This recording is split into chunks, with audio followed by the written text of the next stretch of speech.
Nascido em 10 de março de 1939, Luiz Barsi Filho, que já trabalhou até como engraxate, é conhecido por ser o maior investidor brasileiro de todos os tempos. Quem vê o jacaré da bolsa hoje em dia nem imagina o quão difícil foi sua caminhada até ele chegar no que é hoje. Salve, salve rapaziada, meu nome é Iago Diniz e sejam muito bem-vindos a mais um vídeo aqui no meu canal. Antes de começar esse vídeo, cara, não se esquece de deixar o seu like aqui embaixo, se inscrever se não for inscrito e ativar o sininho, porque esse vídeo deu um trabalhão para ser feito. Então se você me ajudar dando like aí, se inscrevendo e mandando para mais pessoas, vai fazer com que meu trabalho seja mais recompensado. Então é isso, bora lá pro nosso vídeo.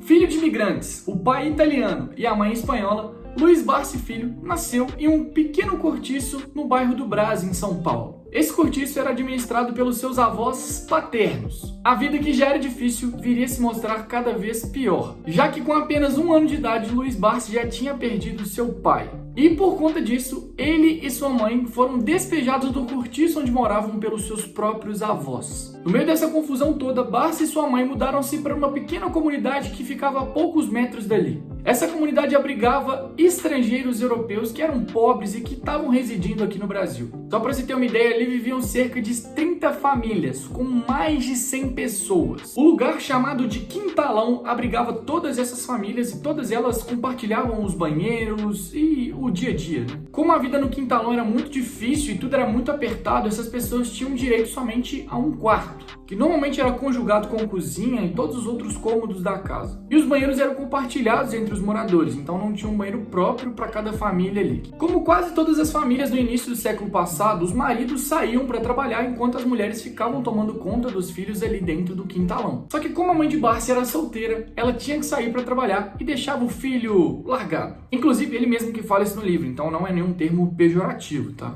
Como ele ficava sozinho durante o dia todo, era normal que sua mãe ouvisse muitas reclamações assim que chegava do trabalho referentes ao seu filho. Afinal de contas, ele era um pouco agitado demais. Inclusive, tem até uma história curiosa envolvendo um vizinho do Barsi. Certo dia eles estavam ali jogando bola e acabou que a bola foi parar no vizinho. Quem nunca, né?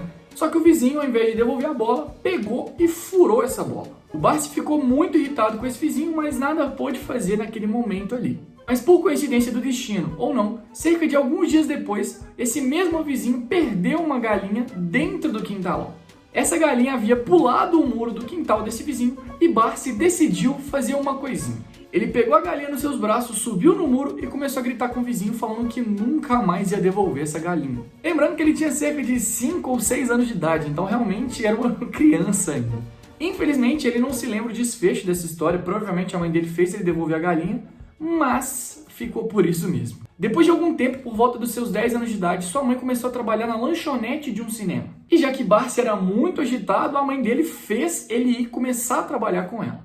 Só que o menino era tão esperto que ele começou a levar saquinhos de uva passa para distribuir durante os intervalos dos filmes. E nisso ele começou a ganhar uma rendinha extra e dava todo o dinheiro para sua mãe para ajudar nas contas de casa. Como nessa época estavam se intensificando muito a questão do trabalho infantil, era comum que fiscais passassem ali no cinema conferindo se tinha alguma criança trabalhando. Só que a mãe do Barsi sempre foi muito esperta e sempre escondia o menino antes dos fiscais chegarem. Só que uma vez ela não conseguiu esconder ele a tempo e acabou que os fiscais começaram a questionar ela por que dele estar ali. E ela deu uma resposta para os fiscais falando que preferia que ele tivesse ele debaixo dos olhos dela do que largado na rua. E aí os fiscais foram embora e deixaram o Barsi lá e ele continuou indo trabalhar todos os dias com a mãe dele. Independente da situação em que Barsi e sua mãe viviam, ela sempre fez questão de que ele concluísse os seus estudos, afinal de contas, ela não tinha concluído. Então ela sempre prezou a importância do filho estar estudando, estar presente na escola e por aí vai. Tanto que mesmo para ganhar dinheiro, o Barsi antes tinha que cumprir suas obrigações escolares. Então ele não podia sair para fazer os seus bicos como engraxate ou baleiro antes que acabasse as tarefas da escola. Por ser muito bom em números e querer crescer constantemente na vida, Barsi foi cursar contabilidade na Escola de Finanças, Administração e Economia de São Paulo. E ele pegou um amor tão grande por números que acabou se formando em economia junto de contabilidade. E ele era tão bom naquilo que ele começou a dar aula logo após terminar a faculdade. Inclusive, seu primeiro emprego como professor foi justamente na Escola do Comércio, onde ele havia feito um curso técnico anos antes. Justamente a partir dessas experiências, Barsi começou a ter um contato pequeno ali com o mercado financeiro. E com uma vontade imensa de aprender mais sobre aquilo, ele começou a frequentar a Corbelli por volta dos anos 60. Basicamente era um balcão que ficava no local onde eram negociadas as ações de São Paulo na época. Levava esse nome por ser muito parecido com uma cesta de flores, que no francês significa Corbelli. Só que como na época o mercado financeiro ainda era muito engessado, só podia realizar operações dentro da bolsa pessoas que tinham licenças para isso. E como o Barsi ainda estava começando a se aventurar nesse mundo, ele não tinha nenhuma licença, nenhuma especialização para poder fazer aquilo. Então ele passava para um corretor amigo dele ali os papéis que ele tinha e a qual preço que ele estava querendo comprar. E aí esse cara fazia as compras para ele e no final do dia eles acertavam tudo na corretora. O mais interessante disso tudo é que Barsi literalmente não tinha muito dinheiro para começar a investir. Como a grande maioria dos brasileiros começa na sua vida profissional, ele trabalhava durante o dia e estudava durante a noite. E quando se formou, continuou trabalhando durante o dia e trabalhando durante a noite. Então ele sempre estava fazendo alguns bicos ali para conseguir ter uma renda extra. E aí no meio disso ele pegava essa renda extra em grande totalidade e colocava na bolsa de valores. Ele entendia que aquilo ali era uma construção de patrimônio no longo prazo para ele. E que fazia total sentido ele começar a juntar o dinheiro dele, afinal de contas ele sempre teve a vontade de ser rico. Tanto que Barsi hoje é o maior investidor pessoa física do Brasil com 4 bilhões de reais de patrimônio.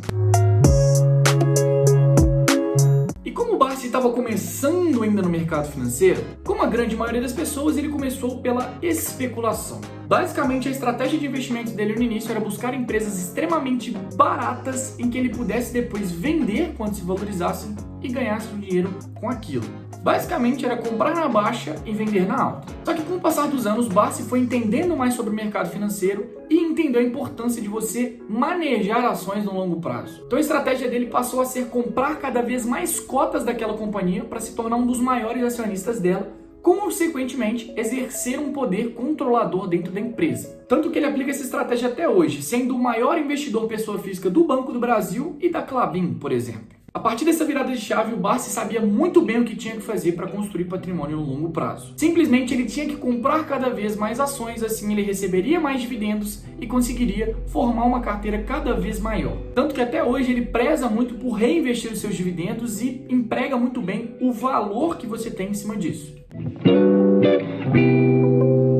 Seu primeiro casamento lhe rendeu 3 filhos, um casal de gêmeos e mais uma filha mais velha. Só que esse casamento acabou não dando certo, ele se divorciou e anos depois ele conheceu Magali, que é a mãe da filha dele, que vocês provavelmente conhecem, a Luiz Barsi. E a partir disso, Barsi conseguiu construir a sua vida e ser um dos maiores investidores pessoas físicas do Brasil. E já que eu estava falando da Luiz e falando do Barsi, tem uma história muito curiosa que envolve os dois. Como o Barsi sempre prezou muito pela educação financeira da sua filha, em momento nenhum durante a sua criação ele falou para ela o quanto de dinheiro ele tinha. Ela só tinha uma noção básica de que realmente ele tinha uma condição de vida favorável. Tanto que ela acreditou nisso até os seus 20 anos de idade, quando entrou na faculdade. E aí ela viu o pai dela na capa da Forbes, falando que era um dos maiores investidores do Brasil. E aí que ela descobriu que o pai dela tinha uma fortuna avaliada em mais de bilhões de reais. Hoje o Barsi vive uma vida muito simples, indo da casa para o escritório e do escritório para casa. Escritório esse que eu tive o prazer de conhecer recentemente. De vez em quando ele ainda transita pelo metrô de São Paulo, como ele fez durante a sua vida inteira. Só que de vez em quando ele fica um pouquinho cansado da rotina e acaba fazendo algumas aventuras. A mais recente delas, ele pegou uma Saveiro e foi em direção ao Rio Grande do Sul. Chegando lá por um descuido causado pelo cansaço, o Barsi acabou enfiando a Saveiro dele dentro de uma vala. Felizmente nada aconteceu, só foram prejuízos materiais e hoje é uma história pra gente dar risada aí. Sua filha Luíse, com outros sócios, decidiu criar a AGF, que é um projeto que quer passar a metodologia do Barsi para frente, ensinar as pessoas a investirem o dinheiro assim como o Luiz Barsi investiu. Não poderia encerrar o vídeo da melhor forma a não ser com a representação do Barsi. Então é isso, valeu, falou, fui!